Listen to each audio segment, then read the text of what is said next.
경기도에 사는 62세 요양보호사 김인숙 씨는 1년 전 요양보호사 자격증을 취득해 얼마 전부터 요양원에서 어르신들을 케어하기 시작했습니다. 아직 초반이라 힘든 일이 많았지만 그래도 돈을 벌 수 있다는 사실에 감사했습니다. 김 씨는 이날도 어느 때와 같이 요양원에 일찍 출근했습니다. 근무 시간 1시간 전부터 화장실로 향한 김 씨는 변기실 한 군데에 문이 잠겨 있는 것을 확인했습니다. 김 씨는 일찍 일어난 할머니가 계신가 보다 생각해 별로 대수롭지 않게 여겼습니다. 첫 일과 시작 전 다시 한번 화장실로 향한 김 씨는 아까 봤던 변기실 문이 여전히 닫혀 있음을 확인했습니다. 김 씨는 쎄한 느낌이 들었습니다. 며칠 전에도 노인 한 분이 안 좋은 선택을 시도한 적이 있었기 때문에 한바탕 난리가 난 직후였습니다. 김 씨는 조심스럽게 변기실에 노크했습니다. 분명 문이 잠겨 있는 것을 보면 안에 사람이 있었을 테지만 아무런 인기척이 들리지 않았습니다. 김 씨가 조금 더 세게 노크를 해도 마찬가지였습니다. 김 씨는 급하게 다른 요양보호사를 불렀습니다. 하지만 그 요양보호사는 다급한 김 씨의 마음도 모른 채 아주 태연했습니다. 아, 최순복 할머니인가 보네요. 이제 금방 나올 거예요. 항상 일과 전에 저렇게 화장실에 가만히 앉아 계시거든요. 알고 보니 요양원에 머무는 할머니였는데 귀가 별로 안 좋아서 김 씨의 노크 소리를 듣지 못했던 것이었습니다. 김 씨의 걱정과는 달리 다른 요양보호사의 말대로 최 씨 할머니는 태연하게 화장실에서 나왔습니다. 김 씨는 놀란 마음을 진정시켰습니다. 김 씨는 그렇게 이날도 하루 종일 어르신들의 일과를 도왔습니다. 모든 일과가 끝나고 저녁까지 먹은 후에 어르신들의 활동 지원 및 취침 준비 시간이 다가왔습니다. 김 씨는 요양원에 있는 할아버지 할머니 분들에게 좀 더 다가가고 싶은 마음에 항상 이 시간만 되면 어르신 분들과 대화를 시도했습니다. 거주실들을 왔다 갔다 하며 어르신들을 케어하고 김 씨는 어느 한 거주실 안으로 들어갔습니다. 그중 할머니 한 분이 김 씨에게 말을 걸었습니다. 처음이라 열심히 하는 것 같은데 무작정 그렇게 다 베풀기만 한다고 좋은 건 아니야. 자기 몸 상해가면서 하는 건 더욱이 안 좋고, 그러다 나중에 나처럼 고생만 하고 후회한다니까. 김 씨가 들어간 거주실에 머무는 강 씨 할머니가 김 씨에게 조언을 해줬습니다. 강 씨 할머니는 김 씨가 일하는 것만 보고도 성격을 어느 정도 파악한 듯 말했습니다. 김 씨는 강 씨 할머니에게 다가가 얘기를 좀 더 들어보고 싶다고 했습니다. 안 그래도 제가 베푸는 성격이긴 한데 요새는 무작정 베풀기만 하는 게 그렇게 좋은 건 아닌 것 같다는 생각이 들어요. 여기는 제가 일하는 공간이라 열심히 하는 건데 그 외에는 베풀면 오히려 속상한 일들만 생기는 것 같더라고요. 딱 젊을 때 내 성격 보는 것 같네. 할머니, 그럼 나이 들었을 때 어떤 것을 조심해야 할까요? 생각해보자. 강 씨 할머니는 곰곰이 생각해 보더니 말을 이어갔습니다. 먼저 기본적으로 이제는 누구를 만나더라도 밥을 사주기만 하지는 않는 게 좋아. 딱 보니 지인들 만나면 먼저 계산하는 성격이지. 강 씨 할머니의 말에 김 씨는 뜨끔했습니다. 안 그래도 어제 저녁에 지인을 만났는데 그 지인을 만날 때마다 항상 지갑은 김 씨만 열었기 때문이었습니다. 물론 김 씨보다 2살 어린 동생이긴 했지만 나이가 더 많다는 이유만으로 매번 계산을 할 이유는 없다고 강 씨 할머니는 조언했습니다. 안 그래도 더치페이를 해야 저도 지인들을 오래 만날 수 있을 것 같은데 더치페이 하자는 얘기를 쉽게 꺼내기가 힘들어요. 요새 외식비도 비싼데 그걸 다 내고 있으면 어떡해? 나이 들면 의료비도 많이 나갈 텐데. 강 씨 할머니가 나이 들어 베풀지 말아야 할 첫 번째로 조언해 준 것은 무조건적인 밥값 계산이었습니다. 밥 밥값 계산을 하는 것은 나이와는 상관없는 문제긴 하지만 젊은 사람들에게는 더치페이라는 문화가 그래도 잘 잡혀 있는 것 같습니다. 하지만 나이가 조금 있으신 분들은 더치페이를 하자는 제안을 쉽게 하지 못하는 것 같습니다. 만약 제대로 된 사고방식을 가진 분들이라면 밥을 2번 정도 얻어먹었으면 1번 정도는 자기가 먼저 나서서 계산을 할 것입니다. 하지만 댓글들을 보면 그렇지 않은 지인을 둔 분들도 많은 것 같습니다. 나는 10년 동안 밥을 사준 지인이 한 명이 있거든. 근데 그거 고마워할 것 같지? 나중에 더치페이 하자니까 얼마나 사줘봤다고 생색내냐고 말하더라. 받은 걸 잘 기억을 못하는 거지. 강씨 할머니는 그렇게 과거를 회상했습니다. 돈 안 내는 사람은 평생 안 내면서 형편 어렵고 어쩌고 해도 자기 애들 교육시키고 여행 가고 할 건 다 하더라. 알고 보니 나랑 만나는 날에만 돈을 안 쓰는 거였지. 나중에 생각해보니까 그야말로 내가 사주니까 나를 만나는 거더라. 내가 돈 안 내면 날 굳이 만날 생각이 없었던 거지. 강씨 할머니는 10년 동안 그 지인을 만나 쓴 돈이 1,000만 원은 될 거라며 차라리 그 돈으로 혼자 여행이나 몇 번 다녀볼 걸 하며 후회했습니다. 그 이후로 강씨 할머니는 그 지인이랑 관계를 끊고 형편이 조금 어려웠던 다른 지인과 관계를 이어갔는데 이 지인은 어려운 집임에도 불구하고 강씨 할머니가 뭘 해주면 하다못해 김치를 한 포기 담아서라도 강씨에게 꼭 보답을 했다고 말해줬습니다. 하지만 나중에 알고 봤더니 신세지는 마음이 조금 부담스러웠던 것 같다고 말했습니다. 강씨 할머니는 무작정 밥을 사주거나 필요한 것들을 자기 고집대로 해주면 오히려 상대가 갚아야 한다는 부담감을 느낄 수 있으니 웬만하면 상대가 받겠다고 하기 전까지는 베풀지 않는 것이 좋다고 말해줬습니다. 이러나 저러나 함부로 밥값을 계산하거나 반찬 같은 걸 가져다 주면서 베푸는 게 무조건 좋은 건 아닐 수도 있겠네요. 이 얘기를 듣고 있던 문 씨가 끼어들었습니다. 내 남편이 살아있을 적에 남편의 오래된 지인이 있었거든. 그 지인은 남편의 유일한 친구였어. 그 지인네는 외벌이에 애가 셋이고 경제 사정이 여의치는 않아서 처음 만났을 때부터 밥값은 거의 남편이 다 냈지. 10번 정도 밥 사면 그 지인네가 한두 번 커피 사는 정도의 관계였어. 그런데 그게 계속되니 당연히 남편이랑 우리 쪽에서 내는 분위기에 나중엔 잘 먹었다는 말도 없는 그런 상황이 돼버리더라. 남편이야 그 지인이랑 관계가 중요했는지 그냥 계속 자기가 내겠다고 말을 했는데 우리도 그렇게 넉넉한 형편이었던 것도 아니어서 나는 마음이 좀 그랬어. 나중에 생각해보니 그 지인은 남편이 대인관계가 좁다는 걸 알았던 거지. 막말로 우리의 지인이 자기네 밖에 없구나 하는 점을 이용했던 거지. 이후에는 사소한 걸로 싸워서 관계가 악화됐어. 형제간에도 누가 돈을 더 냈네 하며 쌈박질하는 판에 생판 남에게 언제까지 주기만 할 수 있겠어? 강씨 할머니는 문씨 할머니의 말에도 동조하면서 얻어만 먹는 싸가지는 만나지 말라고 말했습니다. 문씨 할머니도 강씨 할머니와 마찬가지로 그렇게 지인들에게 쓴 돈 모아서 남편이랑 여행이나 가볼 걸 하고 후회했습니다. 할머니들의 말을 들어보니 사줘도 고마운 줄 모르는 사람, 그리고 사줬을 때 갚아야 한다는 마음의 부담을 느끼는 사람들이 많은 것 같아서 김 씨도 이제는 무작정 퍼주기만 하면서 베풀지는 말아야겠다고 생각했습니다. 할머니들은 고마운 줄 모르는 사람들과는 천천히 관계를 정리하고 부담을 느끼는 사람들에게는 물질적인 것보다는 그냥 따뜻한 말 한마디나 안부를 해주는 것으로 충분하다고 말해줬습니다. 밥값도 쌓이면 만만치 않은 돈이라며 노후에 그 돈 잘 지켜서 자기 자신을 위해 쓰라는 말도 해줬습니다. 김 씨는 명심하겠다고 말하며 그 다음으로 조심해서 베풀어야 할 것에 대해 물었습니다. 그 다음은 문 씨 할머니가 무언가 생각이 난 듯 말을 꺼냈습니다. 내 이야기를 좀 해주면 자식들이 안쓰러워서 도와주는 거를 조심해야 돼.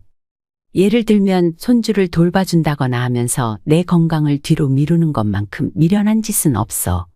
그렇게 도와주면 고마워하는 자식들도 당연히 있겠지만 우리 자식들은 자기들 사는 게 뭐 그리 바쁜지 연락해도 전화를 잘 받지도 않아. 문씨 할머니가 조심해서 베풀어야 할 것 두 번째로 고른 것은 자식들을 위해 내 시간을 쓰는 것이었습니다. 이 중 특히 손주를 대신 돌봐주는 것을 문씨 할머니는 후회했습니다. 미국 하버드대 보건대학원 연구팀에서 일주일에 9시간 이상 손자, 손녀를 돌보는 할머니 13,000여 명의 심장병 발생률을 조사한 결과 아이들을 돌보지 않은 할머니들보다 심장병 발병률이 55%나 높았다고 합니다. 이유는 육아에서 받았던 만성적인 스트레스가 원인이었습니다.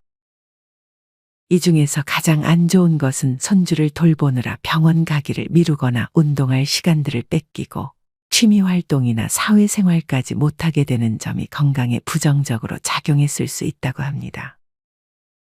물론 이와는 반대로 손주들을 돌보면 좋은 점도 존재합니다. 연세대의 조사 결과에 따르면 일주일에 손주를 10시간 이상 돌볼 경우 인지기능 점수가 23.4점으로 그렇지 않은 경우보다 1점가량 더 높았다고 합니다. 아무래도 손주들에게 책을 읽어주거나 같이 놀면서 뇌가 자극을 받는 것이 그 이유일 것이라고 합니다. 하지만 황혼 육아를 맡게 되면 일주일에 10시간 이상 맡아주는 분들이 더 많습니다. 이 경우 손목, 허리, 무릎 등이 안 좋아지고 대부분 자식들은 일을 오전, 오후에 하기 때문에 자연스럽게 병원에 갈 시간을 놓치면서 건강이 악화되는 것입니다. 자식들은 계속 줘야만 좋아해. 내가 손주를 10년이나 돌봐줬는데도 심지어 그때까지 일을 조금씩 하며 번 돈도 딸을 위해 썼거든. 근데 지금 면회도 잘 안 오고 모르는 사람 대하듯 할 때가 많아. 내 몸은 종합병원인데도 몰라주는 자식들이 섭섭하지만 몰라서 그러겠지 하고 말을 안 하는 거지. 저희들도 다 나중에 알게 될 테니. 손주들 7살, 10살 되면 이 할머니 냄새 난다고 가까이 오지도 않더라. 강씨 할머니도 문씨 할머니의 말에 공감하는 듯 말을 덧붙였습니다. 강씨 할머니도 문씨 할머니와 마찬가지로 손주 돌보는 것을 도와줬던 때가 있었습니다. 그때 아들 집과의 거리가 1시간 20분 거리였는데 주에 5일을 왕복하며 2살 배기 손녀를 하루 6시간 이상 돌봤습니다. 그때 강씨 할머니는 힘에 부쳐 입술도 부르트고 밤새 우는 손주 때문에 한숨도 못 자는 자식들을 보며 자기가 가지 않을 수가 없다고 말했습니다. 다니던 일도 그만두며 손주를 돌봐줬지만 예전 같지 않은 몸으로 어린 손주들을 키우다 보니 손목, 어깨, 허리가 고장나면서 점점 몸이 안 좋아져 스스로 요양원으로 들어가겠다고 한 강씨 할머니였습니다. 정신없이 손주들 돌보다 보면 종종 하면 안 돼. 하지마 같은 말투를 쓰는데 그렇게 말했다고 어찌나 며느리가 나를 혼내던지. 그럴 거면 자기가 보던지. 문씨 할머니는 강씨 할머니의 편을 들어줬습니다. 김씨도 그런 할머니들의 말을 들으며 내심 고민했습니다. 김씨의 딸도 얼마 전부터 김씨에게 손주 돌보는 것을 도와달라고 부탁했기 때문이었습니다. 김씨는 평일엔 요양보호사 일을 하고 일찍 끝나는 날이면 퇴근 후에 버스를 3번 갈아타 경기 의정부시의 딸네 집으로 가서 잠깐이라도 손주를 돌봐주는 생활을 반복하고 있었습니다. 김씨는 자기도 그런 상황이라고 말했고 할머니들은 도와주더라도 꼭 지켜야 할 것들이 있다고 말해줬습니다. 할머니들은 도와줄 거면 시간 날 때마다 도와주지 말고 하루에 1시간이면 1시간, 2시간이면 2시간만 딱 정해서 도와주겠다고 자식들에게 말하라고 했습니다. 그리고 시간이 남으면 그 시간은 자신을 위해 회복하는 시간을 꼭 가지라고 했습니다. 그리고 병원 가는 날에는 당당히 오늘은 손주를 돌봐주지 못할 것 같다고 거절할 줄도 알아야 한다고 했습니다. 손주가 예쁘니 힘든지 모르고 힘들어도 참고 딸아이 힘들까봐 집안일도 도와주고 있는데 조금 힘에 부치네요. 그것도 적당히 해야 돼. 절대 일도 지금처럼 너무 심하게 할 필요는 없어. 할머니들은 손주와 함께하는 시간도 중요하지만 제대로 된 휴식을 보장받는 것이 훨씬 중요하다며 이 말을 꼭 명심하라고 말해줬습니다. 김 씨는 감사의 인사를 전하며 다른 거주실로 향했습니다. 다른 거주실로 와서 다시 한번 어르신들을 케어한 김 씨는 이번엔 여기 거주실의 할머니들에게도 여쭙고 싶었습니다. 김 씨는 평소에 인자하고 성격이 좋았던 조 씨 할머니의 곁으로 다가갔습니다. 조 씨 할머니는 다가오는 김 씨를 약간 경계했습니다. 김 씨는 깍듯이 인사를 한 후에 옆 거주실에서 했던 얘기들을 꺼내며 자연스럽게 조 씨 할머니에게 말을 걸었습니다. 김 씨는 옆에 거주실 할머니들에게 물었던 것을 조 씨 할머니에게도 똑같이 물었습니다. 김 씨가 자기 딸 같았는지 조 씨 할머니는 김 씨의 감정에 이입해 고민해 주기 시작했습니다. 조심해서 베풀어야 할 거라. 함부로 조언하기는 좀 그렇지만 내 경험담에 대해서 말해주자면 형제, 자매들한테 금전적으로 도와주는 건 피하는 게 좋아. 조 씨 할머니가 나이 들어 조심해서 베풀어야 할 것으로 고른 세 번째는 형제 자매들에 대한 금전적인 지원이었습니다. 조 씨 할머니는 결혼을 안 해 자식은 없었고 형제들이 많았다고 하며 말을 이어갔습니다.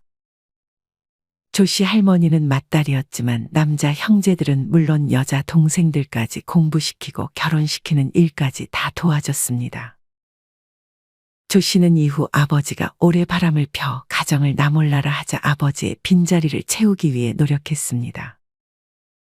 조 씨 할머니의 형제 중 막내 동생만이 잘 살았고 조 씨와 마찬가지로 나머지 형제들은 순탄치 못하게 살았습니다.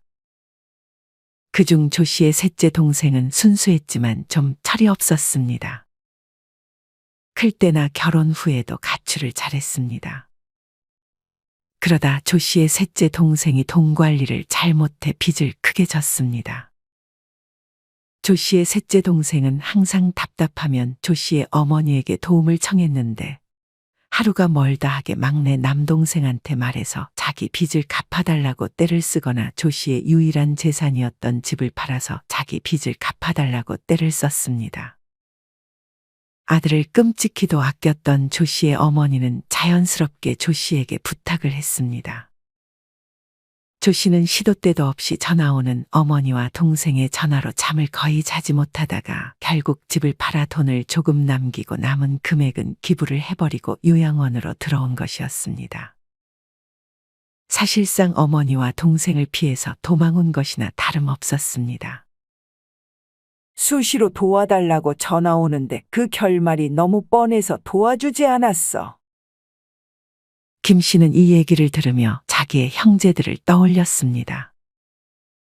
김 씨의 큰 오빠는 주식을 하다가 망해 김 씨와 다른 동생들에게 손을 벌렸습니다.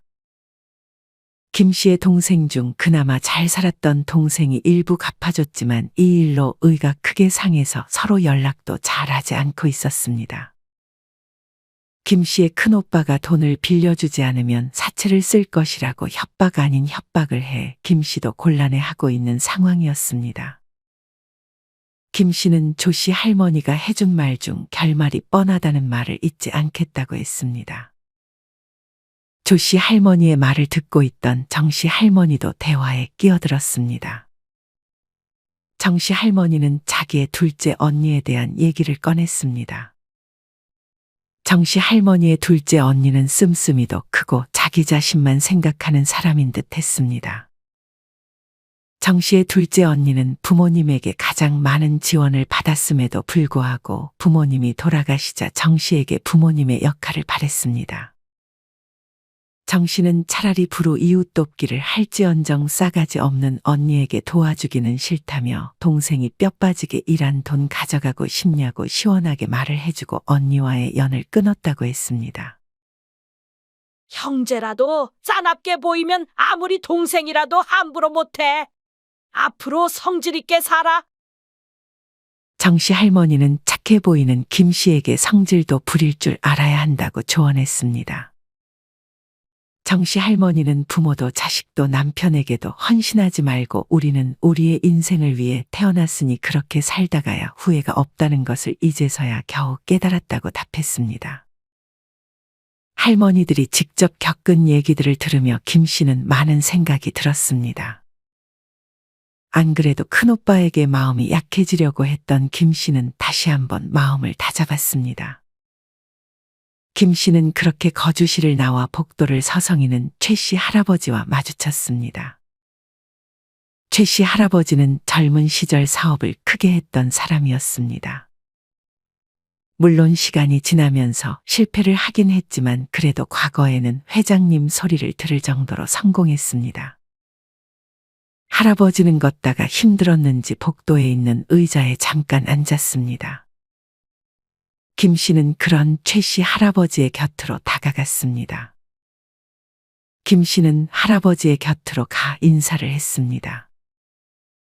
최 씨 할아버지는 요양원에 다닌 지 얼마 안 된 김 씨를 조금 낯설어 했습니다. 원래 여기서 일을 했던가요? 여기 다닌 지 얼마 안 됐어요. 그래요? 저희 같은 노인네들 잘 보살펴 주셔서 감사합니다. 최 씨 할아버지는 인자한 미소로 김 씨에게 감사한 마음을 표현했습니다.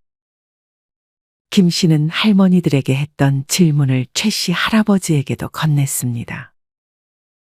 최 씨 할아버지는 다른 답을 줄 것 같았습니다. 최 씨 할아버지는 고민하지 않고 바로 답했습니다. 자식들에게 베풀고 도와준답시고 내 생각이랑 경험들을 강요했던 게 후회되지? 최 씨 할아버지가 조심해서 베풀어야 할 건 마지막 네 번째로 뽑은 것은 자식들 혹은 젊은 사람들에게 자기의 경험만을 강조해서 조언해줬던 것이었습니다. 김 씨는 그런 최 씨 할아버지의 말에 의아함을 느꼈습니다. 저는 충고와 조언도 사랑이라고 느껴지던데요. 오히려 지나가는 조언조차 감사할 때가 있어요. 먹고 살기 바쁘고 너무 힘들면 남에게 관심 없잖아요. 가족이니까 할 수 있는 것 같아요. 그래서 저는 잔소리해주는 주변 사람들에게 진심으로 고마움이 느껴지는데. 그런 마음가짐을 가지는 사람들도 일부 있지만 대부분은 그냥 잔소리라고만 생각하지. 특히나 요새 젊은 사람들은 어른이 하는 얘기가 무조건 옳다는 사고방식에 거부감을 느끼기도 하잖아. 최 씨 할아버지는 남에게는 이런 충고와 조언을 하지는 않았지만 유독 자식들 앞에서는 이런 충고와 조언을 많이 했다고 했습니다. 하지만 그런 최 씨 할아버지의 충고와 잔소리를 들은 자식들은 최 씨를 무시하며 아버지는 뭘 모른다고 핀잔을 주기도 했습니다. 그럼 또 최 씨 할아버지는 답답한 마음에 욱해서 소리를 지르게 되고 이러다가 결국 자식들과 관계가 멀어졌다고 후회했습니다. 그렇게 자꾸 트러블이 생기니까 점점 생일에도 명절에도 잘 찾아오지 않더라. 최 씨 할아버지는 김 씨에게 자식이 있냐고 물었습니다. 김 씨는 있다고 답했고 최 씨 할아버지는 그런 김 씨에게 조언과 간섭을 하지 말라며 그건 어리석은 일일 뿐 자식들과 관계만 멀어진다고 조언했습니다. 그러면서 자신의 과거 경험이 모든 상황에 적용된다고 생각하지 말아야 하고 각기 상황이 다르기 때문에 유연하게 대처하는 것이 필요하다고 말해줬습니다. 김 씨는 안 그래도 큰아들은 갑자기 회사를 그만두고 자영업을 해보고 싶다고 해서 속을 썩이고 있었고 둘째 딸은 이혼을 하고 싶다고 해서 김 씨는 자식들을 자꾸만 반대했습니다. 자식들과 이런 얘기를 할 때마다 김 씨는 자기가 자식들보다 더 살았으니 자기의 말을 들으라는 말을 앵무새처럼 반복할 뿐이었습니다. 맹자 또한 절대 가족들 사이에는 서로 충고하지 말라고 신신당부하기도 했잖아. 그중 내가 해봐서 아는데 라는 말은 하지 않는 게 좋아. 최 씨 할아버지는 가족들을 온전히 바라보는 것, 있는 그대로 받아들이는 것이 중요한 것 같다는 말을 해주고 자식들과 거리를 두라고도 조언해줬습니다. 물론 이것도 연습이 필요하고 훈련이 필요해. 한편 이 말을 듣고 있던 다른 할아버지는 그런 최 씨 할아버지의 말이 이해가 되지 않는다는 듯 충고와 지적이 없으면 가족으로 사는 의미가 없을 것이라고 반박했습니다. 가족끼리의 충고는 보약이라며 더 나은 사람 되고 어디 가서 실수하는 거 줄이라는 진심과 사랑이 담긴 애틋한 행위라며 말이죠.